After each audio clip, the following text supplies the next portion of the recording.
you've been back out on the road. You've done a few shows. What's it like, Joe, to play live again? Well, it's kind of bittersweet because um uh because of the pandemic. Yeah. Everywhere you go, every place has different rules and regulations. Mhm. So some places you may need to be vaccinated. Some places you may not. Some places you may need to have a proof of being of testing 72 hours ahead of time. And then you get the dynamic where the people get inside, and then people going to want to have a good time. So some people will pull their mask off, some don't have their mask off, and sometimes people don't understand each other's position, and it's a strange situation, to be honest. Yeah. But it must have felt good to be back on stage at least, right? After it's Oh been what, yeah, and two it years? felt yes, it felt good to get the energy back from the people and back and forth. I've been recording a lot of stuff, different Hmm. projects, but it's nothing like playing for people. Yeah, I can imagine. Anyway, Joe, the new album, Eclectic Electric, great album. I've enjoyed listening to it. Um, can you talk a little bit about how the album came together? Yes, this is my 30th album Hmm. since coming back from playing gospel. I played nothing but gospel music from 75 to 85, and then I came back to blues 85. And this is my 30th album under my name. And what I did, I asked friends who in the business, I asked fellow musicians, I asked family members, I asked DJs that I like you. I said, man, what do you hear me doing? What do you think? Say, and everybody would send me their opinion. But one thing that a thread ran through it, and I would get a thing from my grandniece, and it would say, hey, Uncle Joe, I liked your version when you did that Beatles song, While My Guitar Gently Weeps, for a Hmm. compilation. And another family member would say, I like what you did when you did the Nick Lowe's tribute song, What's So Funny About Peace, Love, and Understanding. So what I did, um, I just took a bunch of requests, and I looked and said, and what I look for in a cover song is somebody that I may have a personal catch Hmm. with, a personal Hmm. relation. So when they showed me World Wars in London, that was cool because me and Waddy Wachtel, it's like my brother. Okay, so when I played it for Waddy, I played it for him, and he said, "Oh, that's great." So then he put his guitar part on it, so that sort of solidified it. And it's the same with the song "All She Wants to Do Is Dance," because Yeah. Danny Kochmar is like my buddy too, and Hmm. he's in the same band with Waddy. But Danny couldn't play on the record um, because of the pandemic. Things got really strange here in America. You Yeah. couldn't travel. You could, and the other one, the other cover was done a couple of years ago for the last record, Blues Coming On, but it didn't make the cut. And that cover was a Make No Mistake It's by Keith Richards, right? yeah. And I'd asked him, I said, well, can I do the song? And he said, well, Joe, just make it your own. Just make it yours, Joe. And the drummer who wrote with him, Steve Jordan, was very kind, Uh and huh. so that worked out. Hmm. Hmm. So You know, when I looked at the names of the songs before I listened to the album, I looked at the names of the songs and I saw Hotel California and I saw, I saw Make No Mistake and Two Trains Running and stuff, and I thought it would be a radical reinvention of the song, right? I was pleasantly mhm. surprised when I heard that you were very gentle with the song. You know what I mean? I mean, obviously it's still recognizable. So there's, you're still true to the original in a sense. So what was the philosophy you kind of adhered to while you were doing these covers? Well, with to funk it up, to bluesify it up, and to with Waddy's song with Werewolves, we just wanted to make it super funky, you know, and then have the funky guitar and then have Waddy's rock and slide and have that juxtaposition with all she wants to do is dance. I wanted to put some horns in there. I really wanted to make it like a horn span, you know. I didn't want to put a whole bunch of singing, screaming background singers on it and all that. It didn't need that to me. And with Hotel California, we wanted to give it a little bit of a reggae, funky feeling to it, and make it more about the story, other than the guitar army thing they do at the end, the big guitar thing. We can do that no better. You can't do it no better than Joe Washington did it. So what we wanted to do was to accentuate the story, because if you're from California and you're a musician, you've been to a Hotel California. Yeah. Okay. So I've been to hotels where we get at the gigs over at 2 at night. We get in the hotel at 3. There's nobody at the desk, but there's a wise guy in the corner saying, "Yeah, dude, you can check in, but you can't check out." You know, just really, and you're looking like, "Hey, is that guy serious?" Well, and then somebody comes and they show you a room, and you look around the room and there's no mirrors, none. And then your buddy taps you on the shoulder and says, "Look up," and there's mirrors all up there, and you say, "Oh, I know what this room's for." Yeah. So you know, it's that's what I was trying to bring out. Yeah, because that's exactly what I got out of the song, that it was subdued to the point where you don't really notice what's going on, but you can feel what's going on. I prefer to have nuance in what I do. There's 1,000,001 guitar players that are knocking you over the head every minute with a bunch of notes and boom, and I'm 70. I'll be 72 years old on Christmas Day. You know, and I look at it like it's a marathon. It's not a sprint. I don't have to bowl people over. Although I more power to anybody that can do it and, you know, become famous and all that stuff.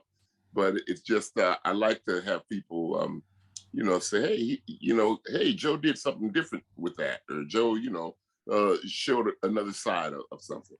Yeah, because what I found fascinating as a layperson, what I found fascinating, what I was trying to understand was the process of adding something to these covers, right? How do you strip away stuff, keep some part of it that's true to the original, and then add more color and rhythm to it, right? So is that the kind of way to approach it, that maybe the bass line is true to the original and then you leave room around it to add stuff to the song? Yeah. And that's what you do when you look for an arrangement. You know, you spend a day or two saying, "Hey, let's try it like this with the bass line. Let's try it like this with the drums. Let's try it with the drums and the bass. Let's try it right there. Let's leave the backgrounds out. Let's leave all this guitar out.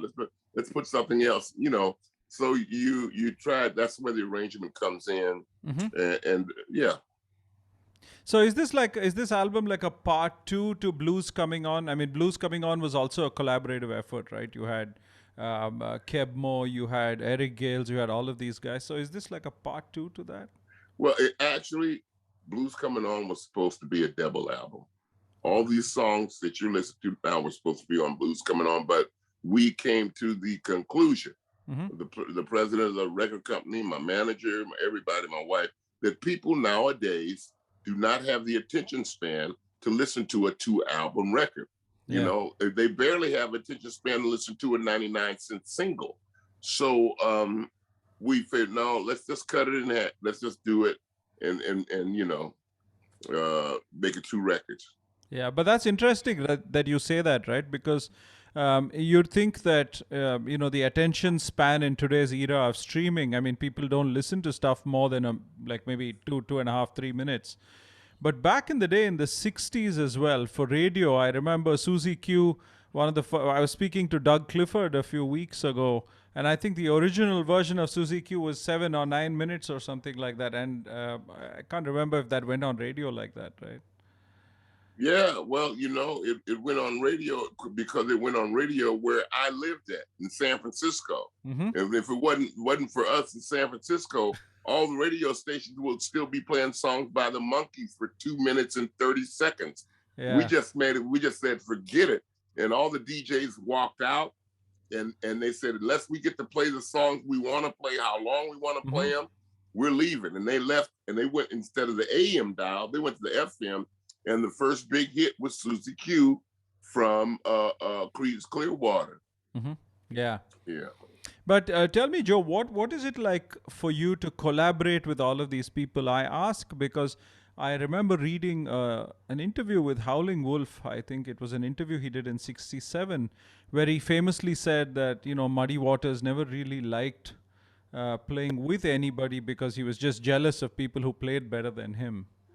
Um, you know, so how is it for you to collaborate with all of these great people? What is the kind of mindset? Is there a sense of competition at all, or what's that like? I gotta say something. I knew Muddy Waters and I knew Howlin' Wolf. Yeah. And number one, I don't believe Wolf ever said that. Number one, and number two, if he did, he must have been talking about another Muddy Waters. Muddy Waters, so many great musicians came out of Muddy Waters bands that Muddy nurtured, including Lil Walter, James Cotton, Buddy Guy, Junior Wells. Muddy would nurture everybody, including me. He nurtured me, so I don't believe that. And I don't believe Howlin' Wolf said that. I just believe sometimes people say things and then they just say them and nobody's here to speak up. But to get back to your original question, when I collaborate with these people, what I do is I'll go somewhere and write songs in with them in mind, or I'll pick out material with them in mind, and then I'll get together with them and I'll send a little demo, a little voice memo, and we'll go back and forth and we'll talk, or sometimes I might have the whole song done and send it to them or whatever. But I listen to all their input, and since I'm a fan of theirs, I tried to choose a song that would accentuate the best in what they do. I don't look to be the star. Yeah. I don't have to be the star and everything. Really, I don't. And I take more joy in singing a duet with Mitch Ryder, or singing a duet with Dion, or singing a duet with Carla Cook, Sam Cooke's daughter, or singing a duet with John Sebastian. I have more fun doing that than I do doing my own thing, Yeah, yeah. And tell me, Joe, when you write, what comes first? Is it the music or the lyrics? How do you write? What is your process of writing? Well, it's no real rhyme or reason. Sometimes the music will come to you in the middle of the night. Sometimes someone will say something and it'll pique your interest, and you'll write it down. Someone will say something catchy, and you'll pick it down, and then the next thing you know, you've got all these little things written down, and then you'll have bits and pieces of music, and sometimes it'll get together, sometimes it won't, and sometimes something will come to you in your sleep, as a whole song, and you say, did I really dream that, or did I don't want to take it off somebody else's song, and so and that's happened a lot, to a lot of people. So there's no rhyme or reason to it. How does you said earlier you're 30 albums old essentially. How does one remain relevant through the length of a career that's as long as yours, Joe? I mean, obviously times have changed. Your fan base has changed. Newer interests, younger artists. How do you stay relevant, and how do you bring in a fresh perspective to the music? Well, number one, I listen to other bands. I listen to young people, and I'm known for blues, but I play all kind of music. I've played jazz. I've played funk. I've played rock and roll. I played this, that, the other, and so I'm not adverse into getting together with someone else from another genre and writing and taking a little bit out of what he's doing, and he can take a little bit out of what I'm doing, and we come up with a song or something. I'm not adverse to that. So my ears are always open, and my heart's always open, and my mind's always open. Yeah. Historically, Joe, one of the major themes of the blues has been, freedom music, and it's served as essentially a voice of the people. What do you think the value is in today's scenario when we are experiencing a lot of these same things, right? What is the value of blues music in today's scenario? The value as it relates to the sign of the times of what's going on in the world, is what you're saying? Yeah. Well, the blues music, as you said, it came out of harsh circumstances. Yeah. And those circumstances have not went away. And so when any number of things happen that the powers that be, they treat people unfairly, don't treat people evenly, hurt people, as we've seen on TV. The blues can become a conduit. It can become a voice if you put that in there. If you're talking about America, it gets tricky because America has blues, a lot of black blues artists, but the fan base is white. Yeah. Okay, so I think, just to be quite honest, you'd have to be honest not to alienate your fan base. I'm just talking turkey. You're talking real now. Yeah. You got to be not to alienate your fan base, but in the same token, you got to be true to yourself.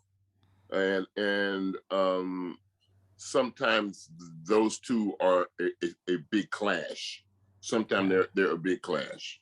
Yeah, because Kendrick Lamar some time ago had written that song "All Right," which kind of became the anthem for Black Lives Matter and stuff like that. I was just wondering, does it make is it maybe time for it's wrong to say blues musicians, but musicians in general to incorporate a little more political awareness and maybe protest in their music? Would it be fair to say that is what I was thinking? Well, there is absolutely nothing wrong with thinking that, and that's the generation that I came out of. Exactly. So, but as that generation got older and the next generation came, in the 70s, it was more about, in the 60s, it was more about helping each other. In the 70s, it was more about helping me. In the 80s, it was about me.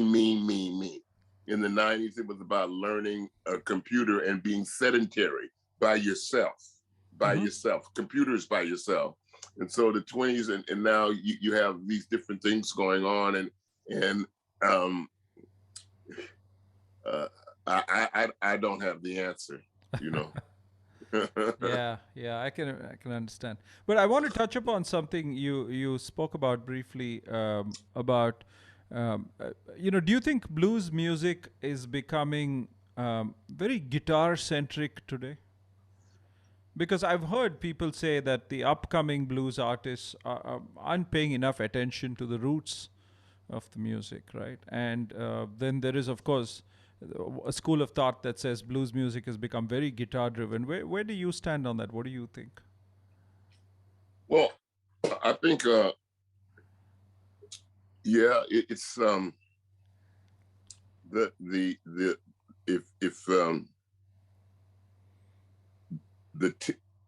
if you took a picture of blues, if you took three pictures, one was a guy with a guitar, One was a lady with a microphone, and one could be someone with a harmonica or a piano.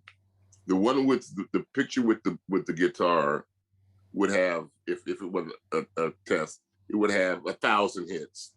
The lady with the microphone would maybe have 100, you know, and so guitar is ingrained in blues. But what I think what you're saying is it in a way taking away from the essence of the blues, which was a social commentary. Exactly. Yeah. The blues was a social commentary, and every one of those social commentaries, the guitar took a little bitty solo in the middle, and that was it. Now you have a successful blues rock song goes like this: I lost my baby, 52 guitar solos, I found my baby, the end of the song. Well, obviously it comes to this: if you haven't experienced the trials and tribulations to put into a song to express your situation, then if you don't have it in you, you can't take it out you. So you can parrot somebody else's music. You can sing, I got my mojo working like muddy waters, but he's singing it about something else. You can sing Sweet Home Chicago, even though you live in the richest part of Montauk, New York. You can sing it. And now, whether it rings true or not, who knows? People don't care nowadays. Yeah. But the essence of the blues now is it's party time. It's party time. Whereas before it was literally, you know, thinking, you know, you thought about what was being said.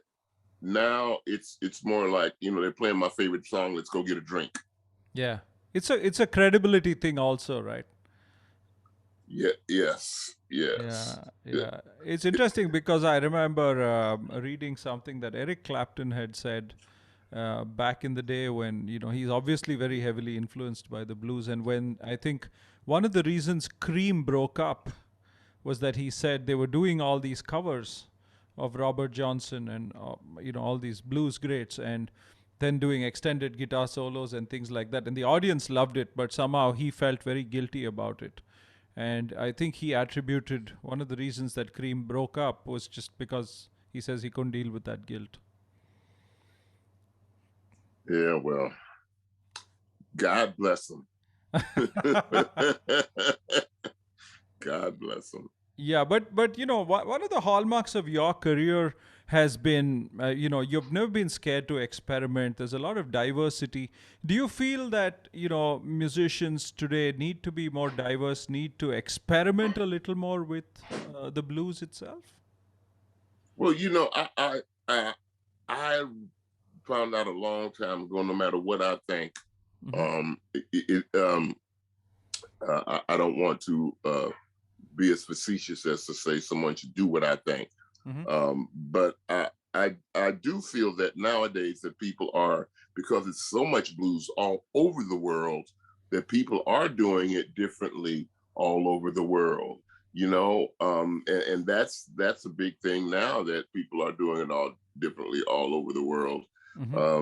Blues has become extremely popular, you know, especially among young ladies with guitars, and especially among young people that don't want to, you know, they don't, I don't know, they want to express themselves with a lineage that, you know, if you pick up a guitar and you see Chuck Berry, you pick up a guitar and you see Pat Boone's guitar player, who you gonna want to be?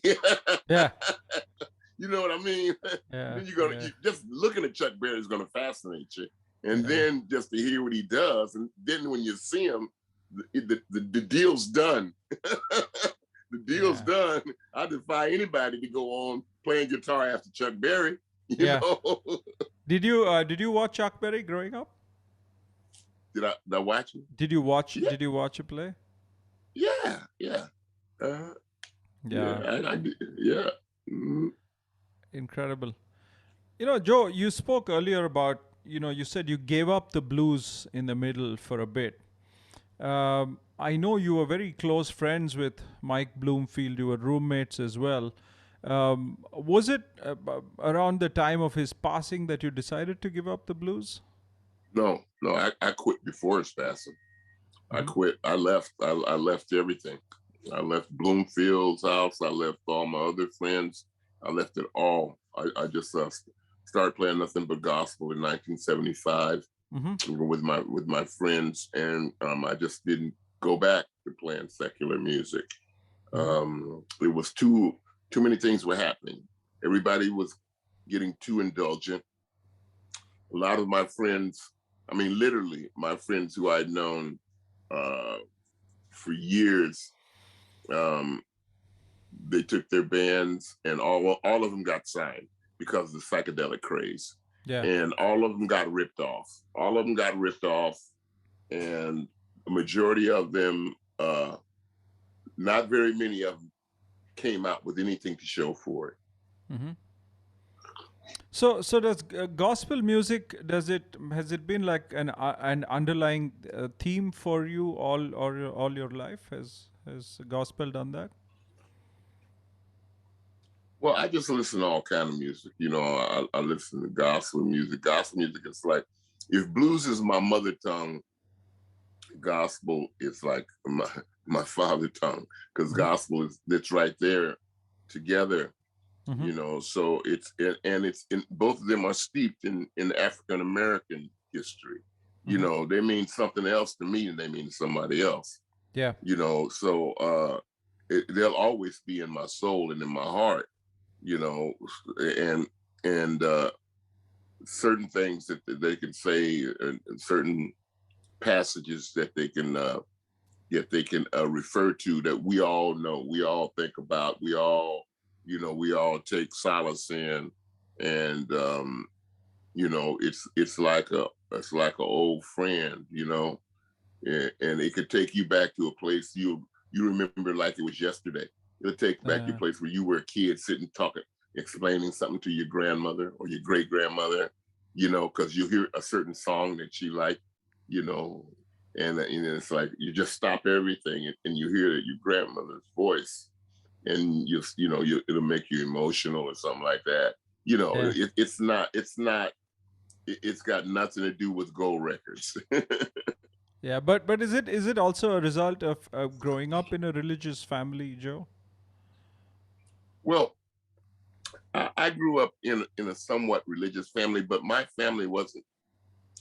I'll give you an idea. My father moved. Him and another reverend named Reverend Stewart moved to an all-white district when I was about 4 years old. We were the only two Black couples there. So my father, for some stroke of genius, he figured that I should go to Catholic school. Okay. Now all my other 4 or 5 brothers and sisters had all the fun in the world going to regular school. They had recess, they had dances. You could see all the other pretty little girls with me. I had to go to Catholic school with the little Catholic pants on and everything. And so my first day at school, needless to say, being the only blackbird on a fence full of canaries, I was jumped on the first day of school, hitting them out with a lunch pail. Things were pretty well. But you fast forward, I dealt with that tribulation, and some of those guys ended up being my friends or whatever. But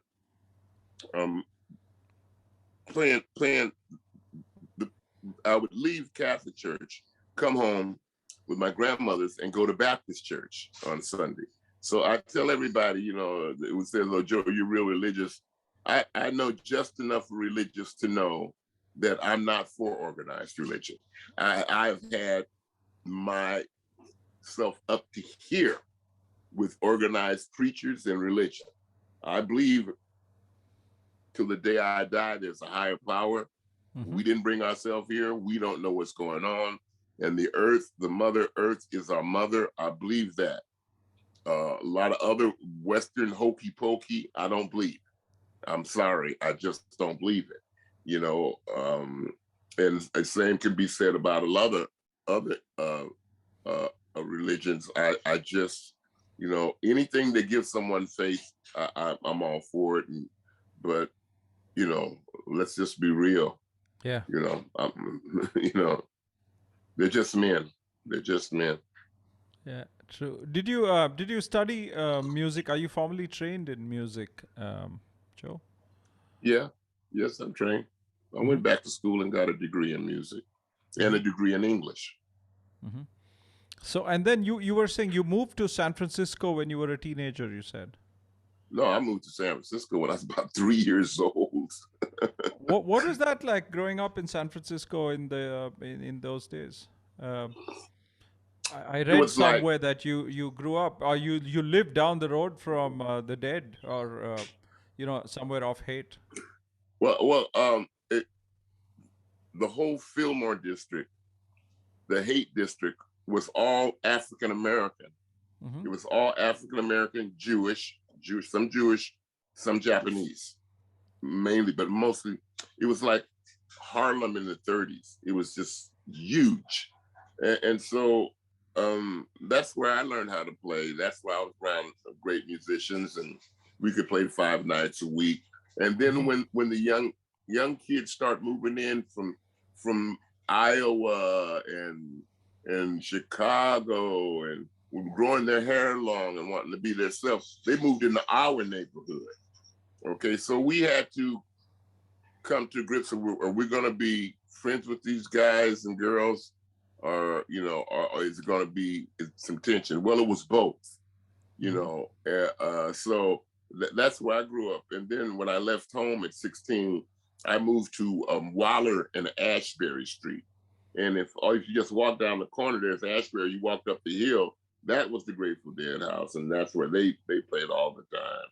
You know, yeah. And you jammed with the Grateful Dead at some point? Yes, I've jammed with Bobby. I've jammed with the musicians. Yeah. What was that like? I read that you played with Jimi Hendrix as well. Well, you know, when you just jamming with somebody, you know, you're just having fun. Nobody's, you know, it's trying to find a song that everybody can play together, and you know, usually everybody's feeling pretty good, you know. So it was really, you know, it's nothing that you think that's going to be anything special.